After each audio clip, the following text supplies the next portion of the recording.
Movie के starting scene में हमें एक सोल्जर के ग्रुप को दिखाया जाता है जो कि उस समय एक घने जंगल से होकर गुजर रहे थे, लेकिन उनमें से एक सोल्जर बहरा था, इसलिए उसे ग्रुप की आवाज सुनाई नहीं देती और ग्रुप के इशारा करने से वो व्यक्ति आगे बढ़ता था। जिसके बाद सारे सोल्जर एक जगह पर रुककर आराम करते हैं जहाँ पर उनके नजदीक में एक बड़ा सा तालाब भी था। उसके बाद बहरा सोल्जर अपने घोड़े को एक पेड़ में बांध रहा था, तभी उसे पानी के अंदर एक सोने का टुकड़ा दिखाई देता है। जिसके बाद वो नदी के पास जाकर उस सोने के टुकड़े को अपने पास रख लेता है, लेकिन इनमें से किसी भी सोल्जर को ये पता नहीं था कि इस तालाब में एक सायरन बिच भी रहती है जिसकी पूरी बॉडी सोने हीरे मोती से भरी पड़ी है। तभी हम देख पाते कि वो पानी में छुपकर उसे देख रही थी। उसके बाद उस व्यक्ति को पानी में कुछ हलचल महसूस होता है, लेकिन जब वो पीछे मुड़कर देखता है तो उसे वहाँ पर कुछ भी दिखाई नहीं देता। उसके बाद हम देख पाते हैं कि सोल्जर के साथ में कुछ और भी लोग आए हुए थे जो कि यहाँ पर कुछ ब्लैक मैजिक करने वाले थे, लेकिन तभी अचानक सायरन विच पानी से बाहर आ जाती है और बहुत ही अजीब तरीके से डांस करने लगती है। लेकिन जब वो चिल्लाना शुरू करती है तो सभी सोल्जर उसके वश में हो जाते हैं और सभी के अंदर सायरन विच को पाने की चाहत आने लगती है। जिसके बाद वो सायरन विच पानी के ऊपर डांस करने लगती है। उसके बाद फिर से उसकी चिल्लाने की आवाज को सुनकर सारे सोल्जर बहुत ही ज्यादा एग्रेसिव हो गए थे और कुछ लोग तो एक ही झटके में मारे गए, लेकिन जो भी सोल्जर अभी भी बचे हुए थे उनके अंदर सायरन विच का अट्रैक्शन आ गया था और अब कोई भी सोल्जर अपने होश में नहीं होता और एक दूसरे के ऊपर हमला करते हुए सायरन विच की तरफ आगे बढ़ने लगते हैं। जबकि सायरन विच लगातार अपनी खतरनाक आवाजें निकाल रही थी और इसी के साथ ही वो पानी में पीछे की ओर जा रही थी। तभी वो बहरा सोल्जर इन सभी सोल्जर को देखता है और उसे शुरुआत में कुछ भी समझ नहीं आता, जबकि सारे सोल्जर एक दूसरे को बहुत ही भयानक तरीके से मार रहे थे और पानी के अंदर समाते जा रहे थे। तभी उस बहरे सोल्जर की नजर सायरन विच पर पड़ती है जिसके अजीब तरीके के डांस को देखकर वो काफी ज्यादा डर जाता है, क्योंकि अब उस सोल्जर को सायरन विच की आवाज सुनाई नहीं दे रही थी, जिसके कारण से उस सोल्जर पर उसका कोई भी असर नहीं होता। लेकिन दूसरी ओर जिन भी सोल्जरों को सायरन विच की आवाज सुनाई दे रही थी उसके अट्रैक्शन से सभी लोग उसकी ओर आगे बढ़ रहे थे और आखिर में सारे के सारे पानी में डूब जाते हैं और इनमें से कोई भी जिंदा नहीं बचता। जिसके बाद सारे लोग इस तालाब के नीचे चले जाते हैं। तभी अचानक से उस सायरन विच की नजर उस बहरे सोल्जर पर पड़ती है और वो फिर से अपनी खतरनाक आवाजें निकालना शुरू कर देती है, लेकिन उस पर उसका कोई भी आवाज का असर नहीं हो रहा था और सायरन विच उस सोल्जर को देखकर काफी ज्यादा हैरान थी और वो फिर से कई बार अपनी आवाजें निकालती है, लेकिन काफी कोशिशों के बावजूद भी उस सोल्जर पर उसका कोई भी असर नहीं होता।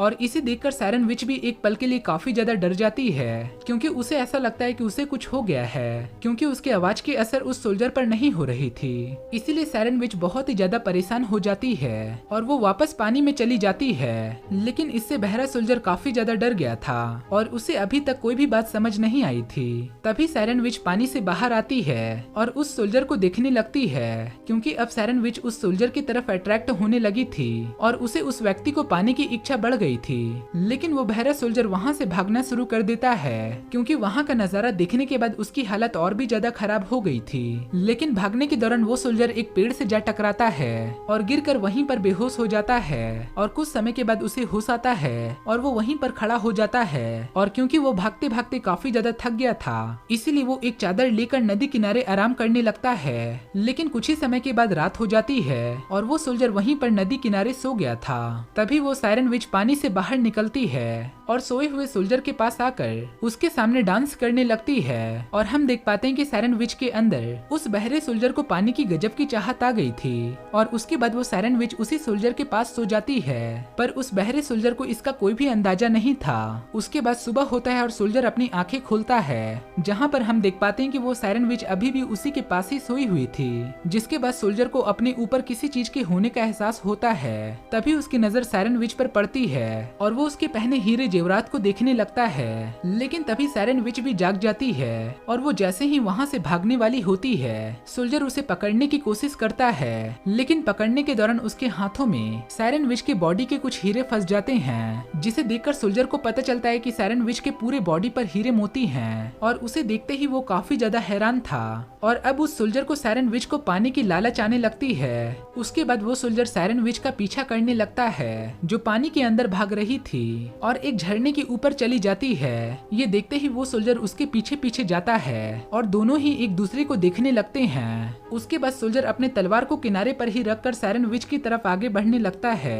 अब सायरन विच को उसे देखकर ऐसा लगता है कि वो सोल्जर भी उसे प्यार करने लगा है। जिसके बाद सायरन विच मदहोशी में डांस करने लगती है और तुरंत ही उस सोल्जर के पास आ जाती है। उसी दौरान सोल्जर उस सायरन विच के साथ ऐसी एक्टिंग का नाटक करता है जैसे कि वो उससे प्यार करने लगा है। लेकिन हम देख पाते हैं कि उस सोल्जर को इससे कोई भी मतलब नहीं होता, क्योंकि वो तो केवल सायरन विच के बॉडी में लगे सारे हीरे मोती जेवरात को पाना चाहता था। जिसके बाद ये दोनों एक दूसरे को किस करने की कोशिश करते हैं और क्योंकि सायरन विच के होठों पर भी हीरे लगे हुए थे इसीलिए वो सोल्जर उसे किस नहीं कर पाता। लेकिन यहाँ पर वो सायरन विच अपने आप को रोक नहीं पाती और लगातार उसे किस करने की कोशिश करती है। जिसके बाद सोल्जर का होठ बुरी तरीके से घायल हो जाता है और उसके मुंह से बहुत ही ज्यादा खून निकल रहा था। लेकिन सोल्जर भी अपने आप को नहीं रोकता और वो ऐसा होने देता है और वो सोल्जर किनारे पर लाते ही सायरन विच को एक झटके में बेहोश कर देता है और इस प्रकार से वो सोल्जर अपने मकसद में कामयाब हो गया था। जिसके बाद वो सोल्जर उसके बॉडी से सारे हीरे मोती को निकालने की कोशिश करने लगता है। उसके बाद सायरन विच के सारे हीरे मोती निकालने के बाद उसका पूरा बॉडी